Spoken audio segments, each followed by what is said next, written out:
Welcome to the Money Mindset Mastery Podcast with hosts Jim and Ryan. Join us as Jim shares his powerful story of facing an unexpected open heart surgery 5 years ago. From the initial shock and the surgery itself to his inspiring recovery and the crucial role of critical illness insurance, this episode is a heartfelt testament to resilience and the importance of being prepared. Welcome to the show where we go deep inside the intersection of finance and the human mind. Jim and Ryan are here to guide. Get ready to explore. Let's embark on this ride. Money Mindset Mastery, we break it all down. Uncover the secrets, turn our lives around. You're starting to dance now. TikTok dancing. That's right. So I'd like to welcome everyone to the Money Mindset Mastery Podcast. I'm your host, Jim, and actually I'm going to be moving over as the co-host. And my co-host today is Ryan Genoe. Ryan, how you doing? I'm doing good. I got my pineapple shirt on. The summer, I feel the summer's coming, and I want to make sure that I'm ready for it. So nice holiday shirt. So yeah, it looks awesome, and I think summer's here to stay. Thank God. So today we're going to be talking about my open heart surgery and providing a bit of an update on that whole situation. The significance of really talking about that is I've just gone through my 5th year anniversary from that surgery, actually. Mm-hmm. So if I kind of give everyone a bit of a summary of what happened for those of you who don't know. 5 years this past Thursday, May the 16th. So actually the dates actually line up as well from 5 years ago. Yeah. Was my wife's Carol's birthday. Same thing with 5 years ago. And that's when I went in to get an angiogram done. And during the angiogram, the doctor had said there was really no need for us to do it. Long story short, I kind of forced them to do it on me. And when we were there, he had looked at both Carol and I and he said, listen, this is a waste of time and money, but it's going to be quick because I'm confident we're not going to find anything because all your other tests have come back clean, not even a blip. And, you'll be in and out in like 15, 20 minutes. Sure enough, I went in. And for those of you who don't know, you're actually awake during the angiogram. So I can feel whatever it is, the camera, whatever it is, they put it kind of right in here. And, I can feel it going up my arm, hitting my elbow, kind of making its way all the way up to here. And all of a sudden I'm like, oh man, he's there. Yeah. and then things kind of went quiet. And then all of a sudden I hear the doctor yell out, wow, I didn't expect to find that. Stop the test. So, you never want to hear that from your doctor when he's performing a test. And I kind of turned my head over like, Doc, that didn't sound too good. Like, what's going on? And he said, listen, I'm just going to clean you up. We're going to walk out and I'll talk to you and your wife about, what I found. Wonderful. Mm-hmm. So I walk out and Carol looks at me and she's like, oh, wow, like he was right. It was only 15 minutes. That was fast. And then she kind of paused because I guess I had a look in my face and she's asking me, what's going on? I'm like, I don't know. This is what he said, and he's going to talk to us. And sure enough, Thursday we went in the morning thinking they're not going to find anything, going to be fine, to all of a sudden you need open heart surgery because I had 5 blockages in 3 of my arteries. Mm-hmm. I had the Widowmaker, which is really, it's the artery that goes right down the middle of your heart. Yeah. I had 2 blockages there, one at 90%, one at 50%. Another one at the bottom part of the heart at 80%. And then a couple more on another artery at, I think it was 40 and 60%. Mm-hmm. So it went from, I'll see you in a couple of years, we're not going to find anything, to you need surgery right now. And all of a sudden he's prescribing me, and I think it's niacin and beta blockers because he's like, you're literally can have a heart attack anytime. Mm-hmm. So that was 5 years ago Thursday on Carol's birthday. So happy birthday to her.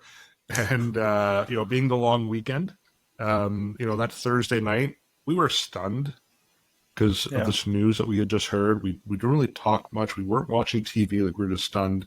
And at 8:30 at night, we get a phone call from the surgeon's office saying, we're going to see you Tuesday morning at 8 o'clock for a consult.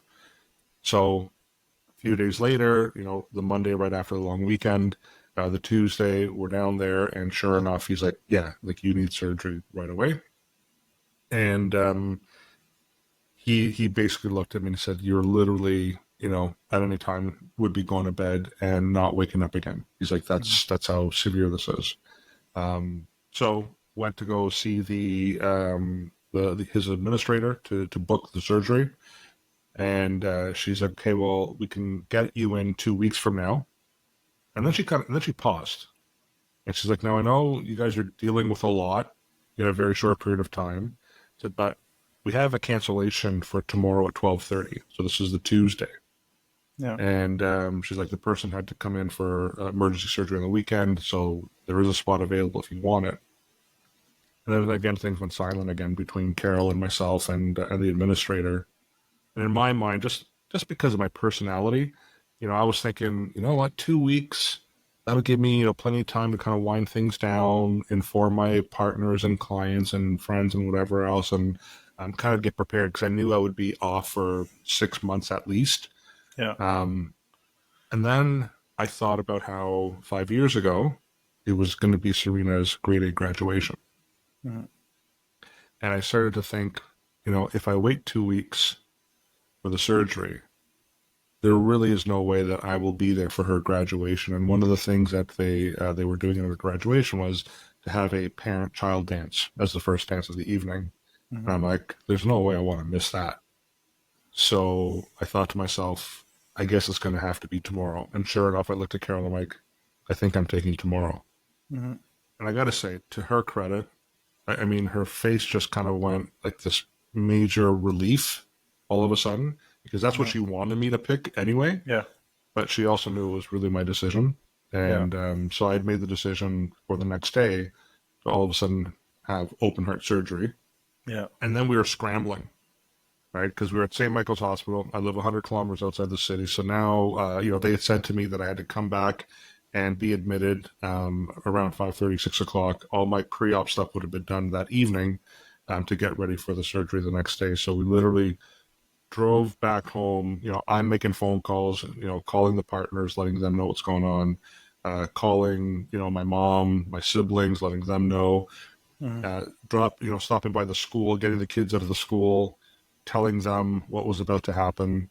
And that was a very difficult thing for me to handle, because they were scared, like they were crying, really upset. Yeah. And I finally said to them, don't be scared. This is actually good news. Yeah. Tomorrow, they're saving my life. Tomorrow's actually going to be a good day. It's not going to be a bad day. Yeah. And then from there, I thought to myself, I'm going to be off for a long time. How do I inform all my clients and people who rely on me and count on me? So I came into the office, and me being tech guy, starting to use video around that time, I thought, you know what? I'm just going to create a video recording and let everybody know and post it on all the social media accounts, send it out on my email blast. So that's exactly what I ended up doing. So that way people knew that if they were trying to get a hold of me, didn't hear from me, it's not I was ignoring them. I was recovering a major life event. Yeah. And of course, the other thing that I did too was pulled out the wills, powers of attorneys, pulled out all my insurance policies, my life insurance policies, my critical illness policy, and put them on my desk. I'm like, Carol, if anything happens, here's everything, and call John. He'll be able to help you. Call Monique. She'll know where, who to contact and whatever else. Just reach out to the partners. They'll be able to kind of assist you. But I was very confident I was going to make it through the surgery. Yeah. But you never know, right? So confident that one of the things that I also focused on was my critical illness policy, which is something that I had sold to myself, actually 10 years right before the surgery. Never really thinking I'd ever have to claim on it. Didn't know if bypass surgery was covered, because again, it'd been 10 years since I had bought the policy. And sure enough, I read in there, full coverage, survive 30 days, right? Yeah.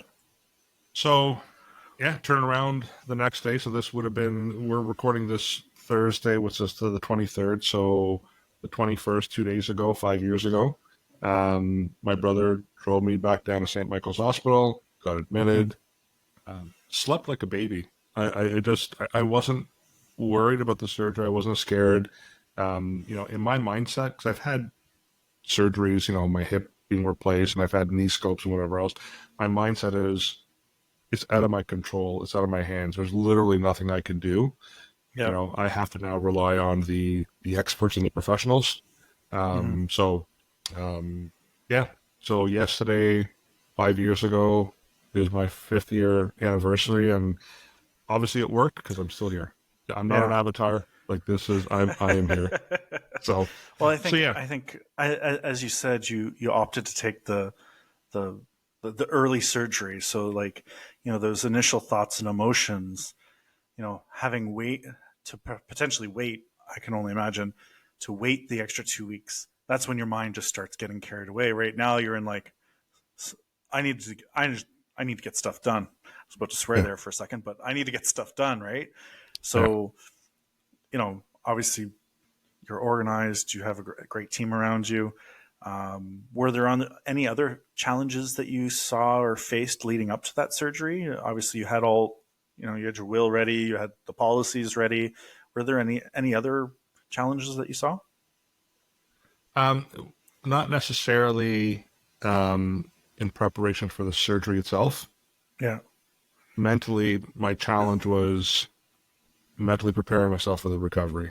yeah, Because again, I've had other recoveries before, some minor. Again, knee scopes. It's a knee scope, but you still day 3 is when you feel like you got hit by the Mack truck. So, in terms of prepping everything, no. Like, my mom is like the Italian Twitter, so calling her, just basically, I knew that a lot of people would be informed in the family just by letting her. The question that you had asked was, were there any major challenges yeah, that I dealt with kind of preparing for surgery? yeah, And I would say not a whole lot of challenges in terms of preparing for the surgery. It just happened so fast, Ryan, yeah, that, I'm glad I had everything in order. I was able to let Carol know, here are the people to talk to. They'll know where everything is.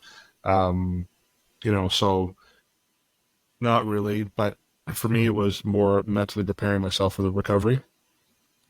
One of the questions, and, yeah, and I've had surgeries again, hip replaced and knees and whatever else. So one of the questions I always ask the surgeon is, what's your success rate?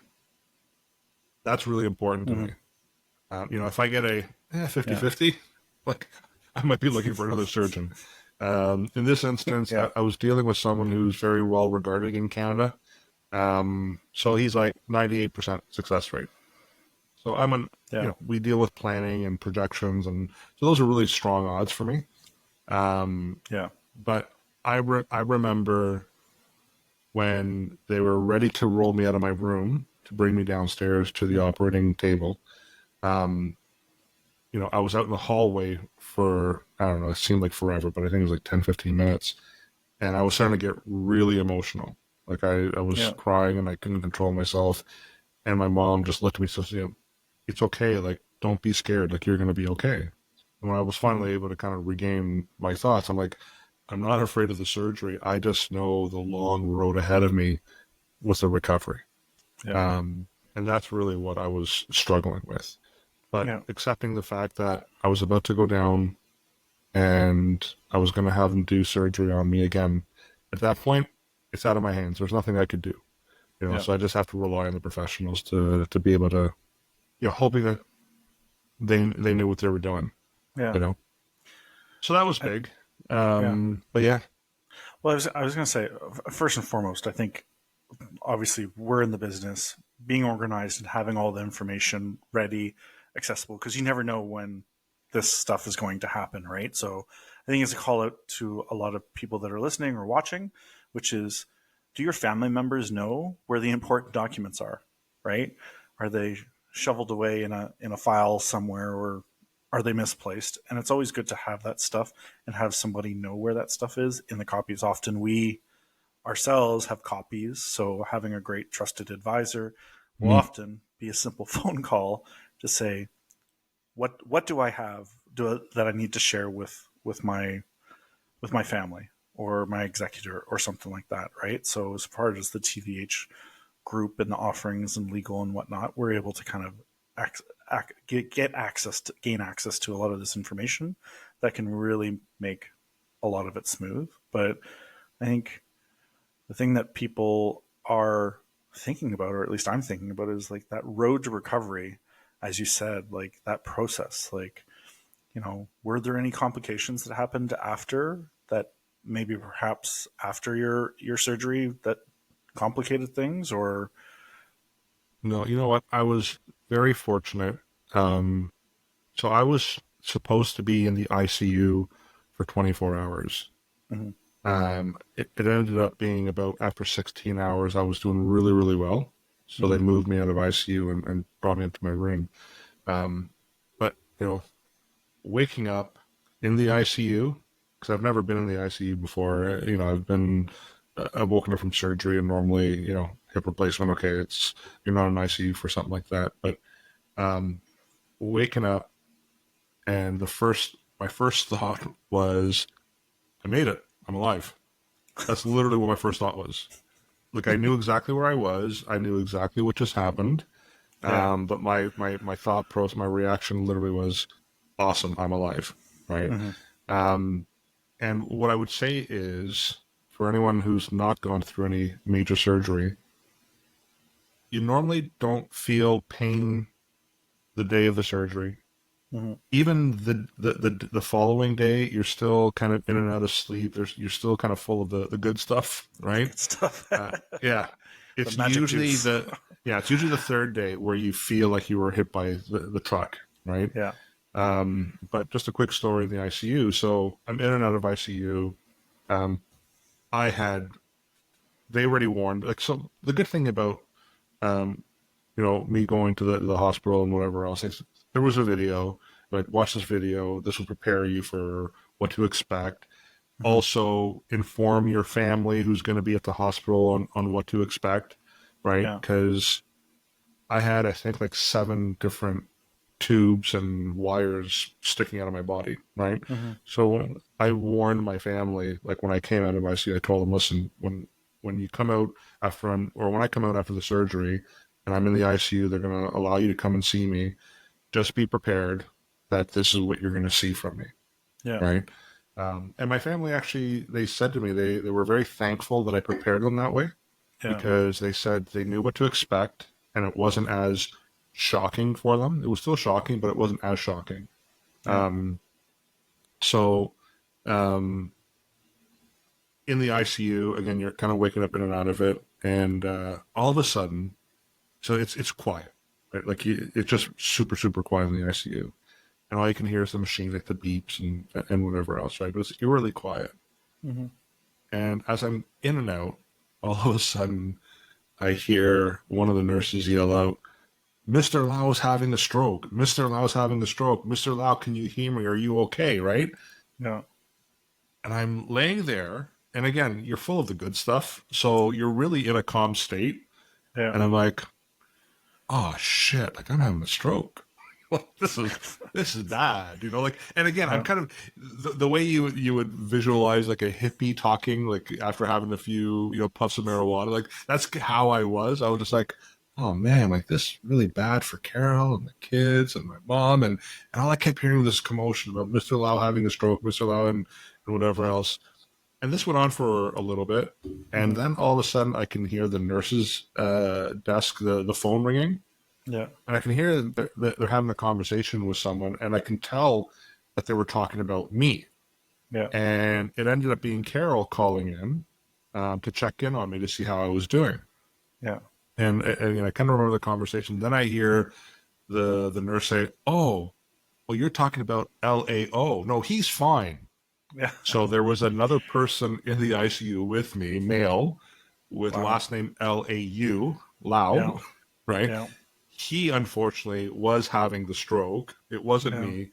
I was fine, but so that was a little bit of drama that was happening in the ICU. So I don't know how things ended up with the other Mr. Lau, and I'm hoping he did well. But no, 16 hours later, they brought me back up, and I was in the hospital for 5 days. And you are humbled really quickly, my friend. Like, you didn't know me in my younger days, but I was athletic. Like I did all the mountain biking and hockey and soccer and you name it, I did it, and camping, whatever else. And to go from that to all of a sudden you needing two humans to help you get off your bed, Yeah. to move you to a chair that's literally a couple of inches away, Yeah. that's humbling. Yeah. You know, or you need to go to the bathroom, and again, you need, two strong humans to help you with that. That's quite humbling. So, so that recovery process for you in those 5 days, obviously, did it continue? Like once you got home, though, after 5 days, you're home. Like I'm sure you're still feeling like, a bus or a truck just hit you and whatnot. Like actually not. how did family and friends play that role in recovery and helping you? I know obviously your wife probably was a big help and support. Yeah, I mean, Carol and the kids were huge, but going back to the hospital, one of the things that they keep telling patients from major surgery is to walk. Yeah. And normally, so, I would, after the first day after the surgery, they're like, yeah, we don't expect you to walk. Don't worry about it, right? Yeah. We expect you by Friday, so they came in the first day and like, hey, listen, we would like you to walk twice today, once in the morning, one in the afternoon, 5 minutes each time. That's it, right? Yeah. And again, most of us were like 5 minutes. Okay, that's not a big deal. When you dealt with what I dealt with, it was a big deal. Yeah. But they never had to come in and tell me, okay, get out of bed, you need to walk. Yeah. It was always me calling them, saying, okay, I need to do my walk now. So like day one, it was 5 minutes twice a day. Day two was like, okay, try to do 10 minutes twice a day. Day three, kind of push it to 15 minutes.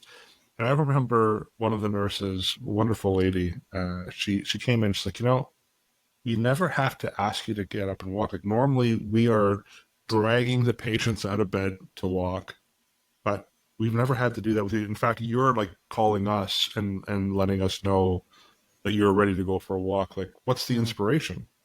Yeah. Well, Carol has had major surgeries in the past. She's had bowel obstructions and her large intestine removed. And I remember going down to Mount Sinai Hospital with Serena. Serena was, just newly born. And I couldn't find Carol in her room. I would always find her out walking. Mm-hmm. And I would ask her, like, why do you keep walking? Like, you should go back and rest. And she's like, every step I take means I'm one step closer to coming back home to you. Mm-hmm. And I just kept remembering that. And she was my inspiration. Like I kept, when it was hard to do, when I was exhausted and not feeling great and whatever else, I would think about how she fought so hard to get home to me and Serena. Yeah. So for me, it was like, I'm returning the favor. Like so that's what I did. And it helped obviously to get me home sooner rather than later. So, and I just want people to understand the severity of the surgery. Because, I mean, before I had it, whenever anyone would say to me they had open heart surgery, something like open heart surgery, like I'd be like, oh, wow, like that's really serious. Yeah. But I'm going to be maybe a little bit graphic right now because I really had to kind of sit down and think and really absorb what had happened to my body because it is very traumatic to the body. So if you think about it, you're laying in a hospital, in an operating room, and they do an incision down your chest. That's where you get the zipper, right? So I have the zipper. And then they get a saw, and they're sawing through your breastbone. And then they're prying open your rib cage so they can eventually get to your heart. But even before they do that, they have to cut into they had to cut in my ankle to harvest 2 arteries. Or 2 veins is what they had to do, right? So I was lucky. I had 3 arteries that were blocked, but he was able to do a double bypass to address the 3 blockages. So they had to harvest 2 veins. The problem with me, though, was that in order to address the 2 with the 1 vein, he had to lift my heart out of my body, flip it over, right? So then again, even before that, I'm on life support. Right? They have to stop your heart from beating. Yeah. And I'm intubated. and there's a machine that's pumping your lungs for you, right? So they're doing all that.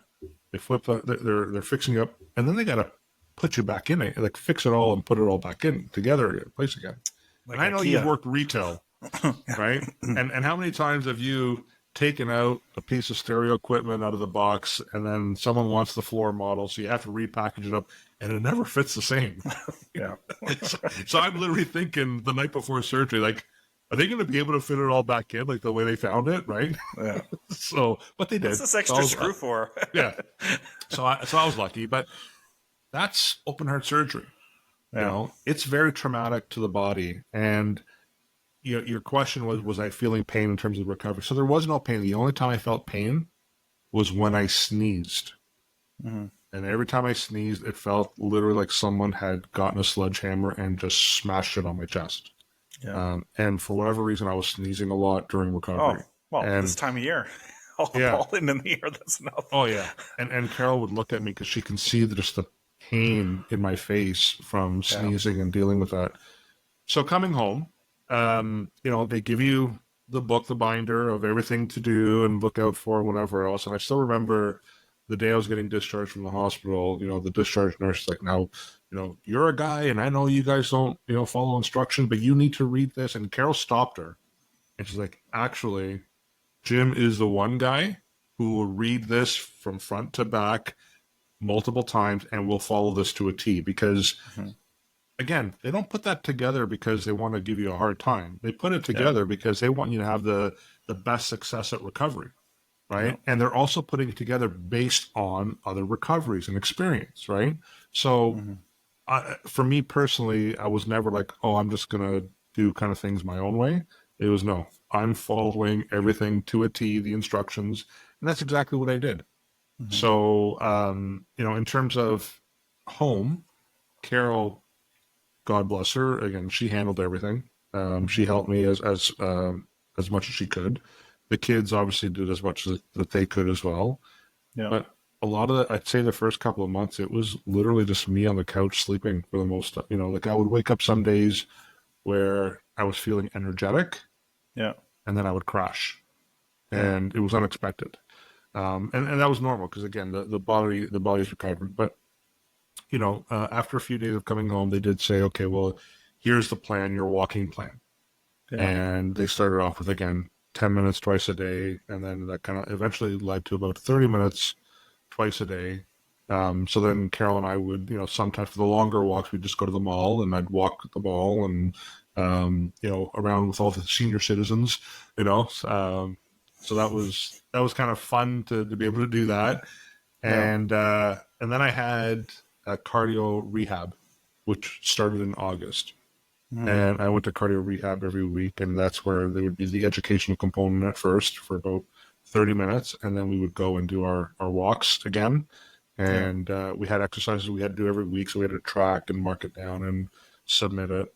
So, and of course I had family, if we needed anything like outside in terms of being done, they helped out. I did hire a landscape company to mow my lawn. It was kind of nice actually that I didn't have to do it myself because I've got a 1 acre lot. So it takes me an hour and a half. So it was really nice for that service. But just support from family, So one of the things that you had mentioned before was you brought out your will, your life insurance policies and stuff. You mentioned a critical illness, like especially through that process, the recovery process. Yep. How did the critical illness or your health plan really support you in the recovery piece? Well, so with critical illness, usually the claim submission happens 30 days after the diagnosis or the event. So in my case, it was 30 days after the day of the surgery. So after about week 3, I was feeling well enough where I had contacted the insurance company. In my case, it was Manulife at the time. And I explained to the claims person what had just happened. And that in all the years that I had sold critical illness policies, I was actually my first claim I was processing. Excuse me. Couldn't hit mute in time. I tried. at least now I don't feel like my chest is being slammed by a sledgehammer. It was a test. So anyways, they were great. They said to me, listen, here's what we need. Here, we're going to send you the claims form. Here's everything we're going to need, all the reports and stuff. Even if you get it to us before the 30-day period, Yeah. if we approve it before the 30-day period, then on day 31, we'll send you payment. Yeah. So luckily I had a lot of the information already, like a lot of the reports, and they verified it with the doctors and everything. And by day 31, I had a tax-free payout. It was a significant amount, which I purchased 10 years prior.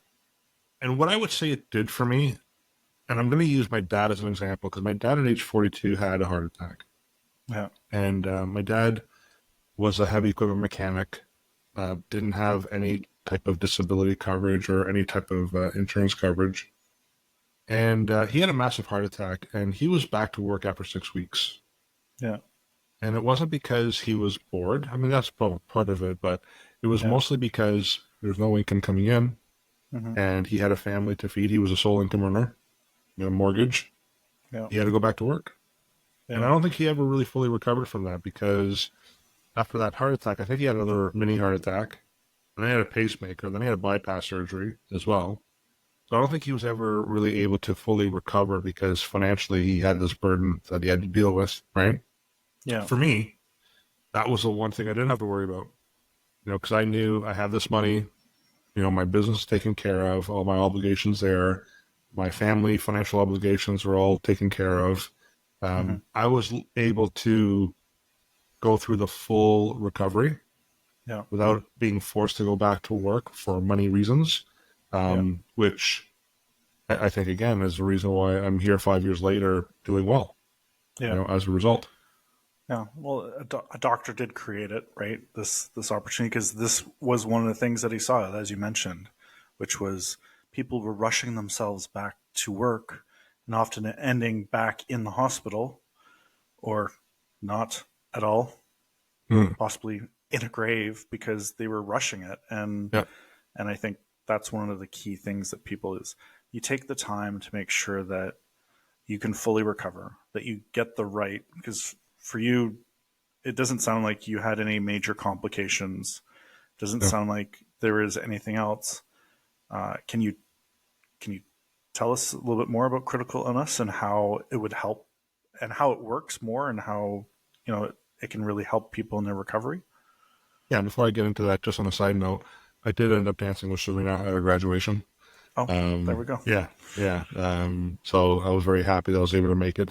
Carol actually called the school and kind of explained the situation. So they reserved a seat for me in the front as well to make sure that I had a spot. And I was able to dance with her and made it through that. So critical illness.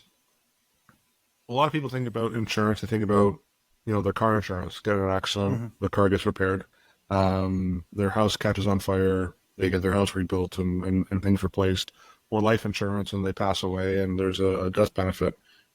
Where critical illness helps is if you develop one of it, and most policies nowadays have a list of about 25 illnesses.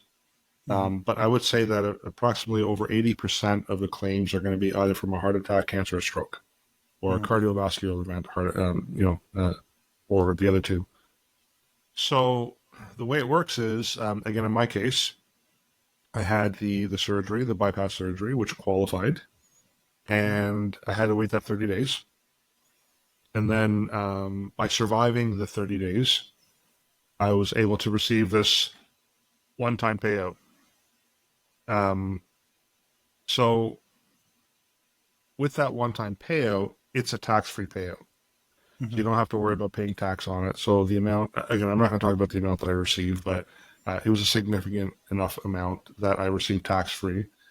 And what it does for something, depending on the situation, it's not based on your income. It's not based on anything like that in terms of qualifying. It's based on the amount that you want coverage, or the amount of coverage you want, and if you can support the premium, right? Yeah. So for some people, it allows them to, for example, if they don't want to wait 6 months to get checked out if they have cancer, they can take that money and cross the border and, get tested right away in the U.S., for example. Yeah. In my case, what it did was it protected my assets because I didn't have to cash out any of my investments that are intended for the future and retirement. I didn't have to worry about any of those things. I didn't have to get into debt, to try to kind of get through it. I had this lump sum of money that's set off to the side that I could draw from. And that was the one thing I didn't have to worry about. And stress is huge. Yeah. I mean, the one thing that they did say to me during recovery was that in the first 12 months after bypass surgery, there was, I believe it was like a 34 or 35% chance that I would have a heart attack or stroke out. Mm-hmm. So the big thing that they kept saying was, don't do anything that's stressful. That's why, from a work point of view, if I had a physical job, Mm-hmm. my recovery would have been 12 months. It would be 12 months, you can't go to work at all. Yeah. Now, because I have essentially a desk job, right, they said, you know what, 4 to 6 months, you can try to go back to work after 4 months, see how it goes, see how your stamina is, and then kind of gauge it from there. So I did after my surgery was again May 22nd. I think I started to go back to work like after Labor Day weekend just to try. Yeah. And at the time, this was right before COVID. So I was going down to the office. So part of my issue was just the hour and a half drive was actually kind of draining as well. So day one, I think I made it as far as like Oshawa. I turned around and came back because I knew that I just wouldn't have been able to come back home again. I just wouldn't have had the energy, right? So it took a little bit of time. But for 4 months, I didn't look at my emails. I didn't answer phone calls. Like it was all handled by my team. Because the last thing that I needed was to deal with some kind of stressful issue to trigger a heart attack or a stroke. Mm-hmm. And that just wouldn't have been healthy. So stress wasn't a problem for me. Yeah. Yeah. I think what people don't realize, like critical illness really, again, reduces stress, really allows you options, right? Options and also choices, right? Choices of your recovery, choices of where you want to go. And that increases your recovery by removing the stress, removing all these things, and having other options to fall upon. And I think, I've had a few cases of clients that have had to use their CI or the critical illness. And, when you look at your partners, like what would you want to happen? Do you want to be by your partner's side? Do you want to relieve that stress?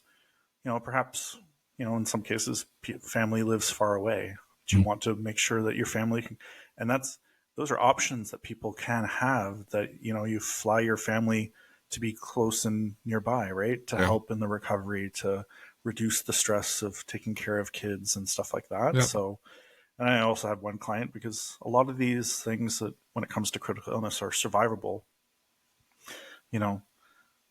what a great celebration is that, once you've recovered, depending on what your tax-free payout is, they've taken their family on a vacation because nothing better than to just spend that. Because I think that, as you just pointed out, being able to dance with your daughter. Quick side note: do you remember what the song was that you guys danced to? No, I don't. No, I don't. Twist and Shout? No. No, I do. It was a slower song. I'll bet. Yeah, it was a slower song. Right, but to create memories, and I think that was a big thing that clients have told me, is it allowed them to start creating better memories because it was a really big reflection on their life and what was most important. And you had a goal of dancing, being there for your kids as they grow up, and the criticalness allowed you a lot of those things that relieved some of the things that are pain points for a lot of people as they try to recover. So yeah, and we did. So I mean, end of July, we didn't go on vacation. We went to Mont Tremblant, a place that we love, and we spent a few days out there. Had to really manage my time because my energy levels fluctuated. yeah. But the pictures come up now, and I remember that trip, and I definitely appreciated that trip probably more than a lot of other trips prior to that, right? Yeah. Because I was given the opportunity to go on another trip with my wife and my kids, right? Yeah. So that happened, and And I also, you haven't been to my house yet, but the deck in the back of the house, I doubled the Mhm. size of it, right? So that because one of the things they also said was relax, and that's Mhm. how I relax. Just sit back there. And now, on a side note, I smoke cigars, and my cardiologist wouldn't be happy to Yeah. hear that. But even during my recovery, they talked about that. They said, listen, we can't encourage people to go out and drink alcohol and smoke whatever else. They said, but stress is one of the major triggers of having a heart attack. So they Mhm. said, off the record, if lighting up a cigarette or cigar and having a glass of wine kind of decompresses you and releases that stress, but like Yeah. in that instance, we're okay with it, Yeah. right? Because stress is the big driver of a lot of the heart attacks and strokes. Mhm. Obviously, they don't want people to be chain smokers or drinking every day because that's not healthy either. But they Yeah. did say if it is something that helps reduce stress on occasion, they didn't have an issue with it. Yeah. Well, okay, we're here 5 years later.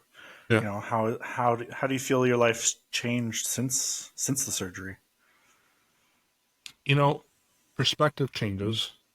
Yeah. How you view things definitely change. Um, I'm definitely a little bit more emotional Mhm. with situation. Like I could be watching, and they did warn us about this as well. But I could be watching a show or a movie, especially if something happened to an individual due to a cardiovascular event like that. Hits home a lot. Yeah. So I always loved life and loved my family and appreciated those things. But it's just at a different level now when you've dealt with a near death experience. It's kind of like trying to explain to someone who doesn't have kids Mhm. what the love for a child is like. And you Yeah. can never really articulate it or explain it or even understand it until that moment when your child is born. And then Yeah. it's just like, oh, I get it now, right? Yeah. It's kind of like the same thing, same kind of feeling where yeah, life is good, was always good. I'm a fortunate person, got lots of love in my family, lots of great people. But I just appreciate it at a different level now. Yeah. And mortality is definitely something that I think a lot more about now than I ever did. Yeah. Because, you know, it never happened to me, right? And Yeah. then it happened to me. And That's it's like, yeah. okay, we're not immortal, Yeah. right? Yeah. The Superman thing. It could never happen to me, right? And I think as a lot of people think about how many people do you know in your life that have been affected by, Mm, well, the big ones, stroke, heart attack, and cancer yeah, as a starting point, right? But obviously the yeah. critical illness covers more than just that. So have you done any changes with your lifestyle since then? Continue to enjoy a cigar and some good port? Yeah, I mean, I've continued on with that. I think what's changed a lot for me is actually the physical side. Mm-hmm. Um, just physically, my body's different. Mm-hmm. It just doesn't respond the way it used to. Again, I've had other surgeries, my hip and my knees and whatever else. So I've always been dealing with a little bit of arthritis and pain in other areas, but I was always able to push through those. Yeah. But after the open heart surgery, I should be exercising more, but my body just doesn't respond like it did. Yeah. So that's difficult. Um, have I done anything? Really, for me, the change has been I need to do more things that help me to relax Mm-hmm. and not deal with a lot of stress. And that's why a lot of things that used to stress me out don't bother me anymore. It's like Yeah. in the grand scheme of things, it's just not important. I'm not going Mm-hmm. to let that eat away at me. It's just not worth it. Yeah. So I'd say maybe the shift for me is more of I try to do more things that help relieve stress and Mm-hmm. help me to manage it. Got Yeah. back into playing my guitar. That kind of helps me de-stress. Going out for a motorcycle ride, that helps as well. Just going out for a drive. I Yeah. love driving. I hate traffic, but I love driving where I live. There's no Mm-hmm. traffic. So just Yeah. be able to go in the car for a couple of hours and with the Tim Hortons coffee and, you know, just things like that. And I Yeah. think it's probably one of the reasons why I don't go to the office like I used. Like I think I average maybe once a quarter now. First, there's no need for it. No one wants to meet me in person. Everyone wants to meet virtually. Yeah. So for me to drive an hour and a half to sit in an office with no windows to do a bunch of virtual meetings and then spending 2 hours coming back home, it just doesn't make sense. But the other part of it too is I could literally feel my blood pressure going up once I approached Toronto and dealing with the traffic. And then you're downtown Toronto trying to find parking, dealing with cyclists, dealing with all kinds of things. That is a lot of stress, you know, and then trying to leave the city is just as stressful. And then once I'm outside of the city, then again, I can feel it. All of a sudden my tension goes down, you know, and I'm more relaxed. So what you're saying is when you drive into the city, you don't listen to our very own podcast and my calming voice to make sure that you can get into the city. No. I do that, but that normally, like our podcasts on average are about 45 minutes. So if you think about it, it's an hour and a half for me to get down to Toronto. 45 minutes is for me to get to my house to the top of the DVP, which is 85 or 75 kilometers to 80 kilometers. And then the remaining 45 minutes, that's to drive the final 12 to 15 kilometers from top to bottom, right? So by the time I get to the top of the city, I've already completed. I've listened to our podcast. So we need a longer podcast. Yeah. So, that could be it. Yeah. Yeah. Do you have any advice for people that may be going through similar situations that you've learned and want to share? Yeah, and I know guys don't talk about this stuff. Talk about it.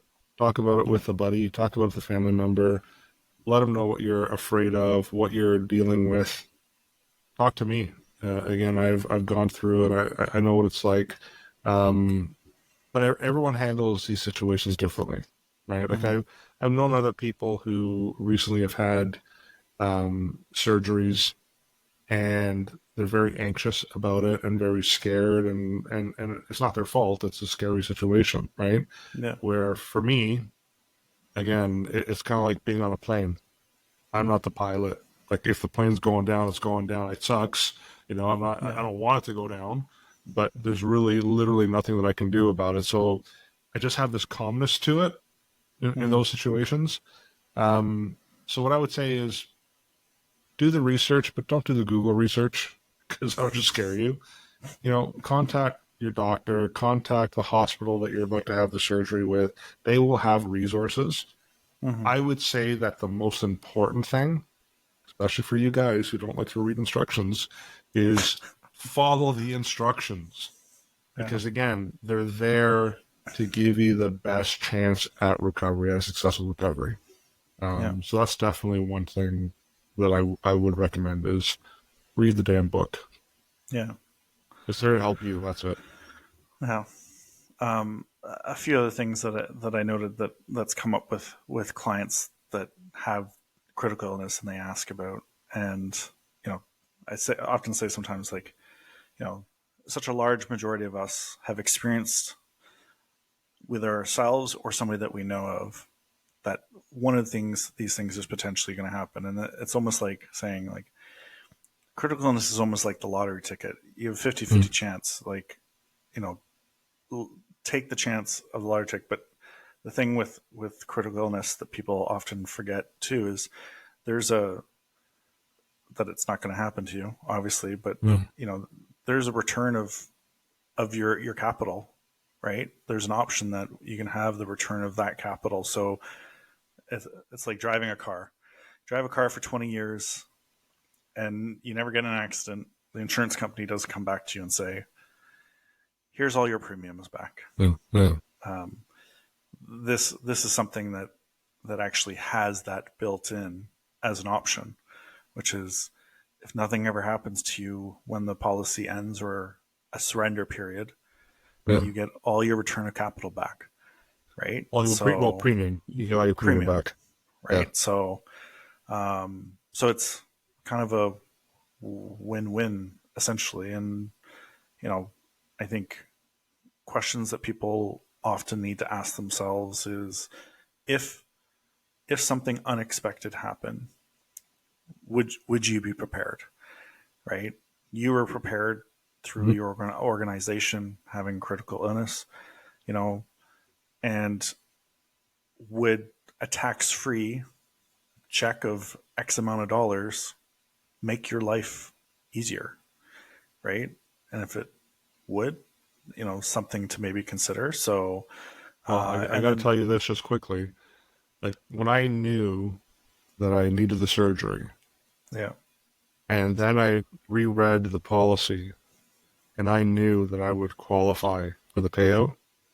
My one regret was I didn't buy more. That was my one regret. I'm like, I was going to double my coverage and I didn't, mm-hmm. and again, I'm the insurance advisor and I've been doing this for years, but that was my regret, was that I didn't buy more. Yeah. I had the opportunity. And then I think also a part of that, you came out fortunate that you didn't have any major complications. And it's something that people need to look at is like the healthcare costs, right? Yeah. We look at our healthcare system and, bless the people. We have clients that are in the strain that is happening on what will the future hold for our healthcare system. And you had Yeah. said, you know, if you need to get the right cancer treatment, what's the wait? I just had, so I need to get an MRI on my knee just to see what's happening.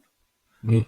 It's 1 year plus a month before I can even have that Really? done, right? So, Oh, or if I had the option to be like, hey, I could go and have this done, taken care of right away, yeah. then I think you would probably take that option of getting it done and over with. So I think But it's it's just not even things. it's not even that type of expense, Brian. I mean, the one thing that people don't realize, for example, Carol was taking the go Yeah. to come down because she's afraid and nervous of driving in downtown Toronto.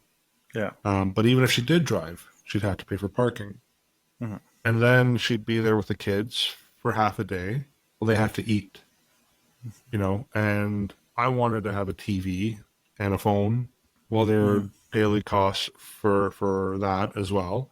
Um, Now, when I got there, they were going to put me in a ward room, and I'd asked them to put me in a semi-private, and I told them I'd pay for it. They didn't charge me, but they did put me in a semi-private. But if they did charge me, I believe it was at the time like $300 a day, Yeah. right?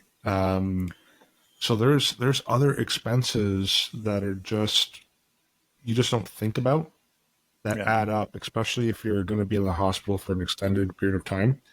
And even when I had my open heart surgery, or sorry, my hip replacement, I had to buy a bunch of medical equipment. Yeah. Now with the hip replacement, I wouldn't have qualified for critical illness. But the point is, depending on what the situation is, you don't want to start tapping into your own assets or adding on to your debt, Mm-hmm. right? You want to have those expenses covered. That's what this policy is for. Yeah. And as you said, like, I know my dad had surgery downtown and my mom wanted to be close. Yeah, And staying at a hotel downtown Toronto, well, especially that's now. yeah, especially now, right? Yeah, So there's all costs involved of having family members close by and what they want to out of this, and it's all yeah, things to consider. And something was brought up more recently with a client. Well, uh, as I sometimes call it, the cross your fingers financial planning. yeah. But some people say, well, I'll just start a GoFundMe page. And the amount of people that I see on GoFundMe, and it's heartbreaking because, you're competing not only with other people, you kind of have to have like the best, worst story. That sounds really sad to say that, but you're competing with others and whether they're in a situation that they can help with the GoFundMe. Other things to consider, GoFundMe charges you a percentage point and per transaction. So out of that fundraising money, what percentage is actually coming towards that goal? And Mm. I see this as let's I wish there was no we didn't need GoFundMe for these reasons. Because I know there's a story that somebody had told that during the GoFundMe, like the accident that happened, the team in Saskatchewan, the hockey team, Yeah. And how during that time there were so many GoFundMes that many people, unfortunately, everybody was committing their GoFundMe, what they were donating to that cause, Yeah. that all these other people that wanted to use GoFundMe weren't getting any funding because Yeah. people had already put. So it's things to consider when it comes to looking and supporting yourself and your own family, and critical illness can help support that as an option for people. So Well, life insurance and critical illness is the original GoFundMe, yeah, right? That's what it is, but it guarantees a payout. yeah, As long as there's certain criteria that's met, where, to your point with GoFundMe, you have to find the saddest story, unfortunately, and you want to give to contribute and to help. And I think that's a wonderful thing about society, is most people do want to help if they can, right? But if you need to raise, call it $50,000 for whatever reason, you're not guaranteed you're getting the 50. Now, all we hear in the news is all the ones where, hey, they wanted 50,000, it's up to 250,000. You hear the good news, right? yeah, But that's not every situation. That's not most situations. A lot of times it's yeah, shortfalls. Sometimes I just, for fun, I'll scroll through GoFundMe to see, and I can see, nowhere close to the targets being met. yeah, Because, to your point, GoFundMe is almost like a social media page. You're competing for eyes, for viewers, for contributors, to fund whatever the cause is. There's no yeah, guarantees behind it. yeah. And a lot of those stories too are of kids, and that's one of the things. I have critical illness for myself. I have critical illness for my son. Yeah. God forbid anything happens. This will help me find the best doctors, best medicine, anything that I need for him, and hopefully nothing ever happens. But know that essentially created a savings plan for him at some point Yeah. down the road, because I'll Yep. get my premiums back at the end of it. So Yep. there's too many stories right now of kids walkers friends with, and knows that whether it's a stroke or a heart attack or a major surgery, that this could have been an option for them. And for me, doing this and interviewing you too is about trying to educate more people that there are more and better options, Yeah. to reach more people, just to give them options and educate, really is what we've said from the start when it comes to doing this podcast. So Now, I know for those people who are wondering how I ended up with those clogged arteries, because I think there's some assumptions of, well, it must be the cigar smoking, it must be the diet, whatever else. So it's not. I mean, they might have contributed to it, but I have a genetic disorder, which is called, and I always forget, so I'm going to read it, familial hypercholesterolemia, which is a genetic disorder. In my case, it comes from my father's side of the family. And what I would say is, what I was told, even if I was on a strictly liquid diet my entire life, I still would have ended up with the same outcome. yeah, So to kind of give you an example, like baseline total cholesterol, doctors prefer for it to be under 4, but between 4 and 5 is a healthy range. My baseline was 14.5 because of this genetic disorder. So I literally had sludge running through my veins. So, the food part of it, the smoking part of it, that may have contributed to about 20%, which means I still was going to end up with the same outcome. So for those who are kind of curious or wondering, it wasn't because I was. What saved me, actually, because Carol asked the surgeons, like, how is it that I've had all these tests, stress tests and echocardiograms and whatever else, and there wasn't even a hint of a problem? And he looked at me and says, did you play sports? I'm like, yeah, like nonstop. And he said, well, the good news is your heart is really, really strong, but it was kind of masking some of the underlying issues, right? yeah, Or, if you kind of use a hot rod or a supercar, the engine was really strong, but all the gas lines and the oil lines leading up to it, they were plugging up. right? Yeah. So that's ultimately what happened. Yeah. And we ended up getting our kids tested because we wanted to know if either one of them had the genetic disorder. Yeah. At the time when we did the testing, of course, Serena has it. Yeah. Liam, so far, it's detected that he doesn't have it. So right away, we're proactive, and we got her into Sick Kids Hospital to start to get that managed because I don't want her to go through what I went through. So I'm learning from it, and my kids are learning from it. We're teaching them, and now they're doing their part to make sure that they don't end up like Dad did at age 46 with open heart surgery. Hmm. Are there any other final things that you'd like to share with people when they go through this like process or diagnostics or It's scary. choosing whether critical illness is an option for Yeah. them too? Well, I guess what I would say with the critical illness part of it is you can't buy it when you've been diagnosed. No. It's the reason why they call it insurance. It's just in case if it happens. No. So I was glad that I had it because I needed it and I claimed on it. So what I would say is, I've had some clients who I would talk to them about critical illness. They're like, no, not for me. And then their parent ended up with some kind of cardiovascular thing. They would get tested like, oh, well, I have what my dad has. Well, now it's going to be even more difficult to qualify, if at all, right? Yeah. Or you might end up with a rating. So to use the comparable, you can't buy fire insurance once the house is on fire, right? You need to buy it before that happens. So that's what I would say to critical illness is look at it, look into it. It's the only insurance that if you never claim on it, we can structure it in such a way where you're guaranteed to get all your money back. So what's the lost opportunity on that? Well, had you invested those premiums over 15, 20 years, you missed out on earning a rate of return on it. Yeah. But, I wish my car insurance company would say, hey, Jim, after 15 years of being a great driver, never placing a claim, we're going to give all your money back. I'd love that. So it is the one product that will give you that. Yeah. And if you do have to claim on it, then you're getting this lump sum tax-free amount that'll hopefully help you kind of get through the recovery. Yeah.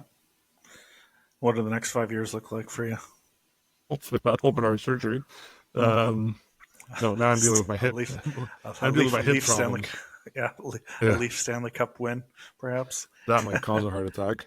In a good way, I guess. Yeah. No, I don't. You know what? I really don't know. What I will say is, even after 5 years, I have all types of people who will ask me, like, "Hey, how are you doing? How are you feeling? Is your health okay?" Like, just the level of love and concern that was shown to me and continues to be shown to me. I mean, that touches my heart. Like it feels good, that people ask, and even though it's been 5 years, I'm doing fine. But even going back to the original surgery, like Carol from time to time would sit down and she's like, I've got all kinds of email messages. I've got all kinds of text messages. I've got all kinds of Facebook messages. When do you want me to read these out to you? And it took me a while. I had to wait a few weeks before I had the energy to actually listen to it, but there were a lot, and it was very touching, and it helped. It helped motivate me and with my recovery as well. So I just want to say to people, thank you for that. I do appreciate it. Mm-hmm. Any other final thoughts that you have for? No, I don't. I think we pretty much touched things that we want to talk about. But bottom line is, don't rely on GoFundMe when it comes to protecting yourself. There are other options. So talk to us, reach out to us. If you're someone who has just found out that you require this type of surgery or any major surgery, and you just want to talk about it with someone, again, I'm on that boat now with you. I have the experience, and I'm a big listener, and I'll try to help you get through that situation. It is scary. So for someone to say, don't be afraid, that's foolish. No, you're going to be afraid. It's a scary time. But just trust that you're dealing with good people who are there to do everything that they can within their power to make sure that you survive the surgery, and then you have to do your part to make sure that you recover from it as well successfully. Yeah. So that's really it for me. Yeah. Read the instruction manual. And read the instruction manual. Yeah. For sure. So yeah, again, just like Critical Illness, us, we just want to provide people options and more choice. And that's what Critical Illness does, helps reduce stress. Hopefully our calming voices reduce stress for you too. Yeah. And thank you, Jim, for sharing this story and how many people it affects, and what a great story it's been. And that I've been able to work with you and be my mentor, and I can't wait for the next 5 years. So yeah. Well, you're one of the reasons why you're part of the team, right? Because that's one of the things that I definitely didn't really take seriously at the time, was what would happen to my clients if I wasn't around, because I wasn't expecting to go anywhere until my late 70s, early 80s. So that prompted me to really shift my thinking, and you're the reason why that you're here, because if something were to unexpectedly happen to me, you're here to step in and help with the client. So thank you very much for that. And for the clients who are listening and still don't know about you or haven't had a chance to meet with you, this is why Ryan is here as well, is to support me, to help me to build his own practice, to support his own clients. But also if there was a severe event where I was out of commission for a period of time or permanently, then Ryan would be stepping right in. So I appreciate that. Along with adding Denis to the team as well. And of course, my partners, John, Sonia, Dave, and all the staff. I have to say too that Carol, who works with me as well, and Monique, they did everything that they could to kind of get everyone through it. People were understanding. So I'm just very thankful and blessed. So I appreciate it. So we will shut it down then. And if anyone is looking for some additional information on us, tvhfinancial.ca, or you can email us financial@tvhgroup.ca, or just look us up at all the different social media platforms that we're connected with. So until next time, take care.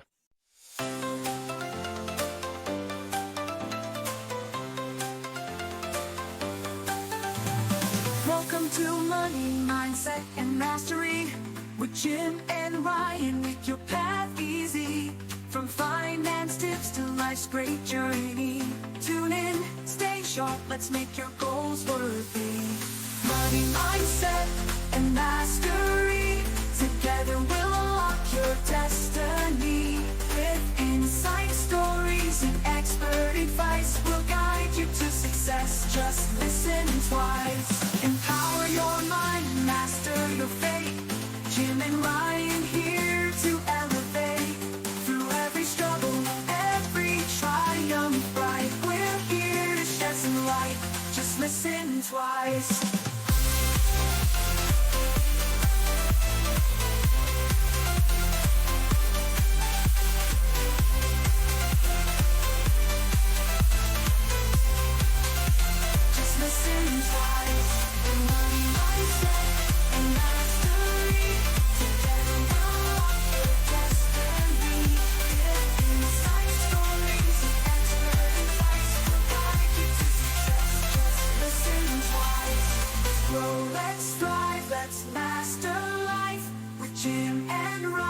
Let's get it right. Money, mindset, and mastery. Your journey starts now. Come along and see.